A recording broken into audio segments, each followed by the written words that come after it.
Good morning guys. आज मैं आपको सिंपल इंटरेस्ट के कुछ इंपॉर्टेंट कॉन्सेप्ट और क्वेश्चंस बताने वाला था।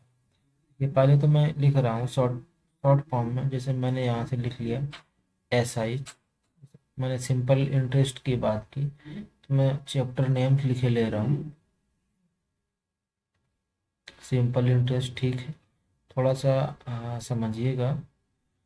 अभी थोड़ी सी प्रैक्टिस कम हो पाने की वजह से मेरा पेन टैबलेट सही से वर्क नहीं कर पा रहा, साधारण ब्याज।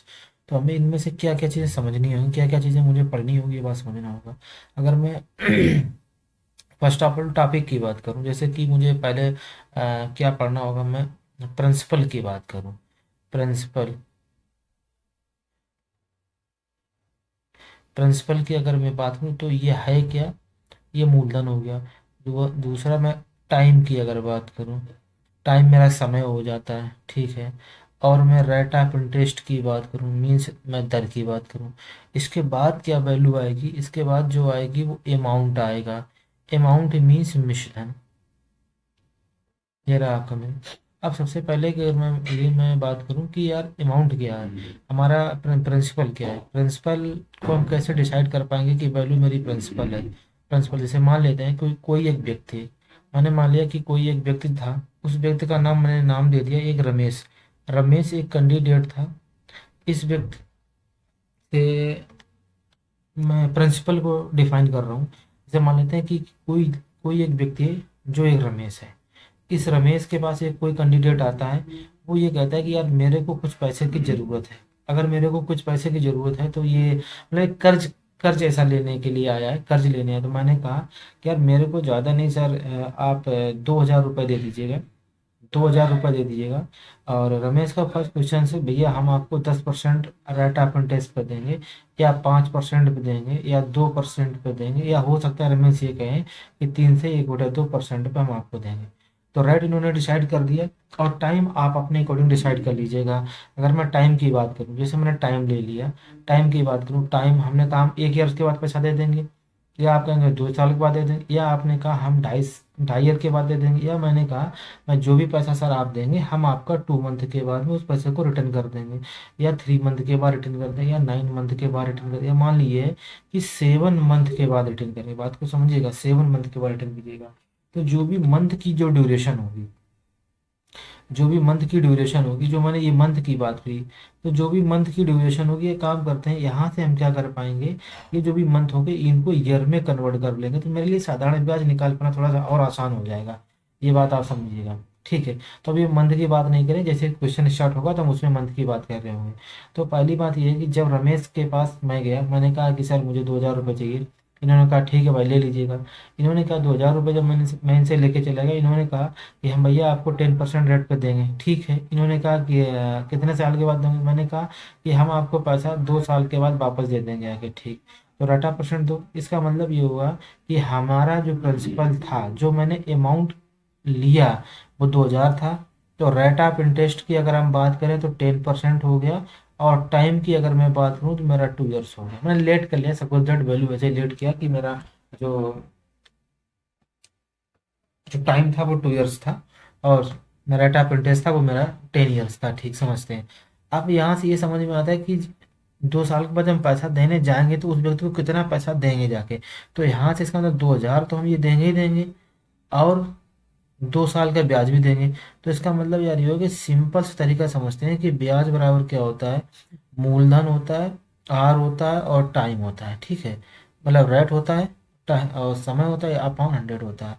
मतलब मूलधन था मेरा 2,000 रुपये, ठीक है। रेट थी मेरा 10%, टाइम था मेरा 2 ईयर्स। इस वैल्यू को अगर हम सॉर्ट आउट करेंगे, यहाँ से ये वैल्यू 10 दूनी 20 दूनी 400, इसका मतलब ये होगा कि 400 रुपये ये जो निकल के आया, ये मेरा ब्याज निकला। अब यहाँ से हम एक चीज़ समझते हैं कि जो 400 रुपये मेरा निकला है, जो 400 रुपये वैल्यू मेरी निकल के आई है, इसको हम आगे बढ़ाते हैं। जो 400 रुपये मेरी निकली, इसका मतलब यार ये हुआ कि जो मेरा 2 साल का जो ब्याज था 400 रुपये, ये मेरा निकल के आया। इसका मतलब हुआ जब हम रमेश के पास जाएंगे कि पैसा रिटर्न करने के लिए, तो इसका मतलब जो पैसा हमने लिया था मूलधन 2,000 रुपये ये लिए थे, और प्लस ये कौन से 400 रुपये, जो हम 2 साल का ब्याज, मतलब ये हुआ कि 2400 रुपये हम इसको वापस कर रहे होंगे। 2400 रुपये हम रमेश को वापस कर रहे होंगे, ये बात को समझिएगा। 2400 रुपये हम रमेश को वापस कर रहे होंगे, इसका मतलब ये था कि जो पैसा जब मैंने वापस किया किसी किसी को, तो ये मतलब मिश्रधन हो गया मेरा। अब मूलधन था, कुछ ब्याज मुझे मिला था, यहाँ से ये चीज़ वैल्यू निकल के आई है कि अगर हम मूलधन में ब्याज को जोड़ देंगे तो मिश्रधन निकल के आएगा। इसका मतलब ये हुआ कि भाई 2000 रुपये ये थे, ठीक है, 400 रुपये ब्याज, हम रमेश को जब पैसा रिटर्न कर रहे होंगे तो 2400 रुपये रिटर्न कर लेंगे, ये मेरा आंसर। यहाँ से एक चीज़ निकल के आई, एक फार्मूला आपका ये बन गया। अब चीज़ें समझते हैं। अब इतना सब कुछ करना पड़ जाएगा तो मेरे लिए बहुत प्रॉब्लम क्रिएट होगी। तो यहाँ से एक फार्मूला पहले समझ लेते हैं, हमें चीज़ें को सॉर्ट आउट कैसे करने, बात समझते हैं। करना नहीं है ऐसे, लेकिन समझ लेते हैं पहले फार्मूला। जैसे मैंने एक वैल्यू लिखी यहाँ पे, मैंने लिखा यार SI इक्वल टू मूलधन R और T/100। अगर वैल्यू करा कि ब्याज चाहिए तो आप ब्याज यहाँ से निकाल लीजिएगा, ब्याज आप यहाँ से आसानी से निकाल पाएंगे। एक फार्मूला आपका यहाँ से मैंने ये निकाल दिया। अब अगर यहाँ से ये कह रहा है कि हमें मूलधन चाहिए, ये मूलधन चाहिए, ठीक है भाई साहब। अगर मूलधन चाहिए तो इसका मतलब ये हुआ SI इंटू 100, इन दोनों का मल्टीप्लाई कर दिया, मूलधन वाली वैल्यू यहाँ R और T जो बचा हुआ।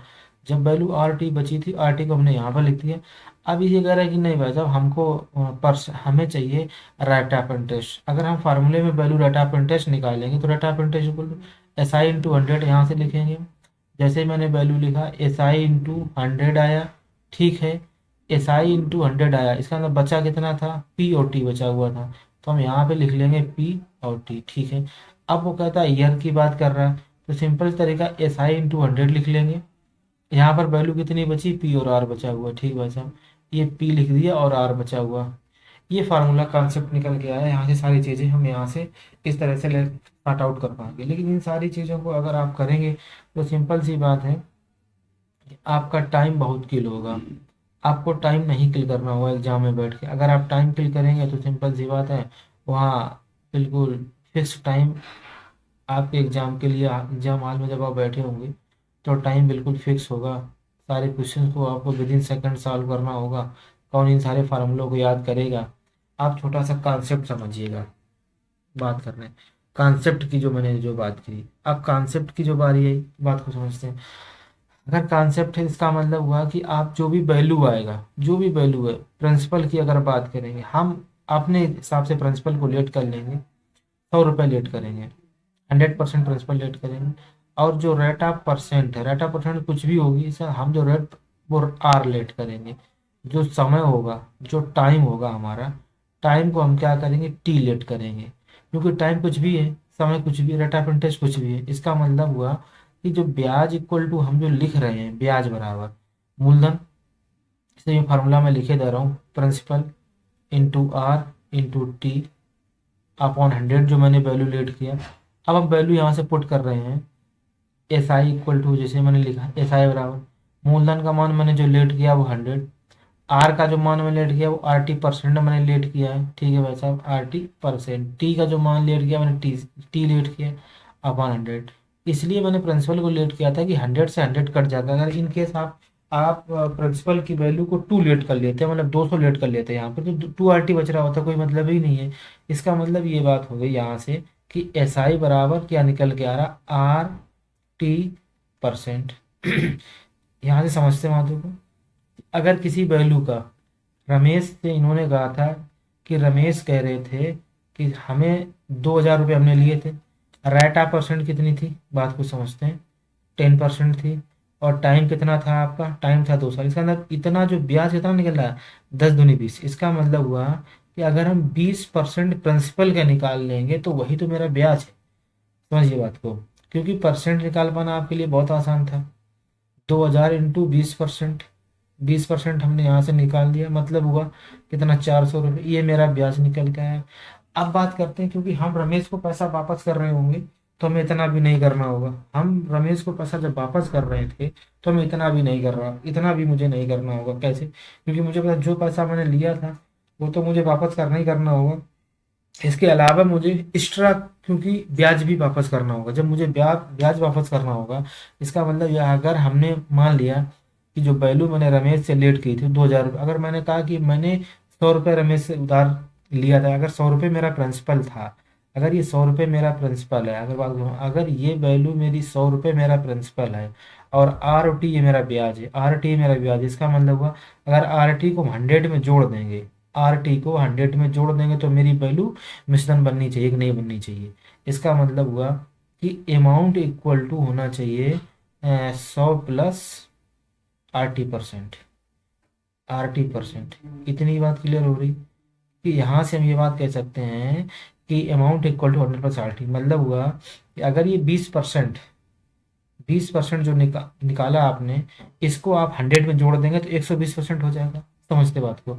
अगर ये 120% हो जाएगा, इसका मतलब हमें जो रमेश को पैसा रिटर्न करना होगा वो 120% रिटर्न करना होगा, किसका? अमाउंट का।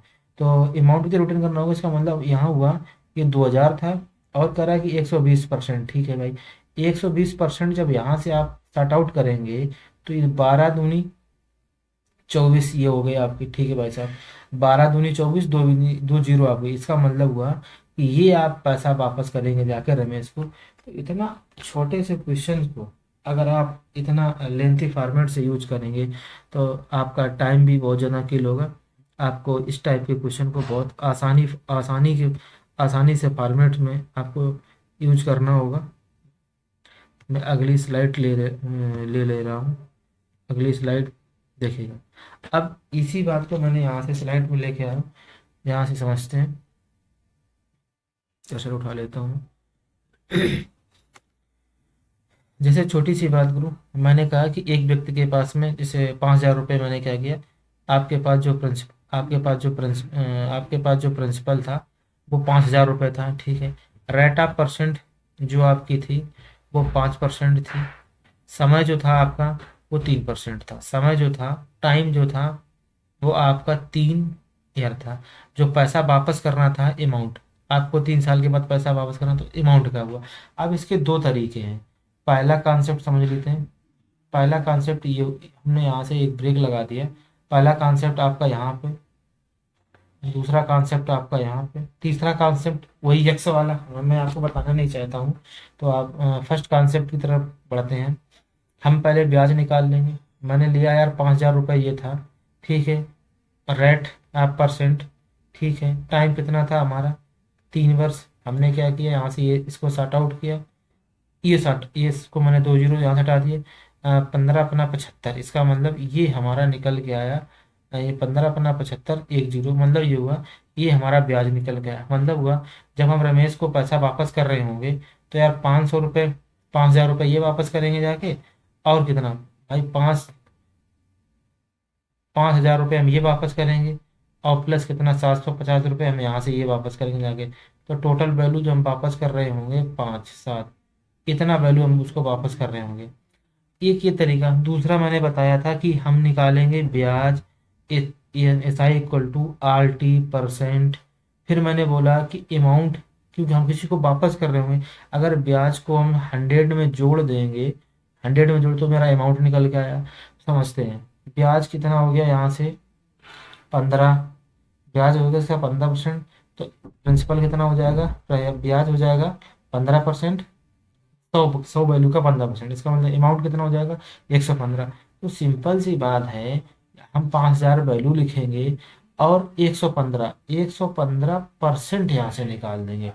समझते हैं, तो जीरो हमने यहाँ से ब्रेक कर दिए, जीरो हमने यहाँ पे ले लिया, 5 का मल्टीप्लाई किया हमने यहाँ से, 55 25 2, 11 5 55 और 2 कितने 57। इसका मतलब ये हुआ, ये मेरा आंसर निकल के आएगा।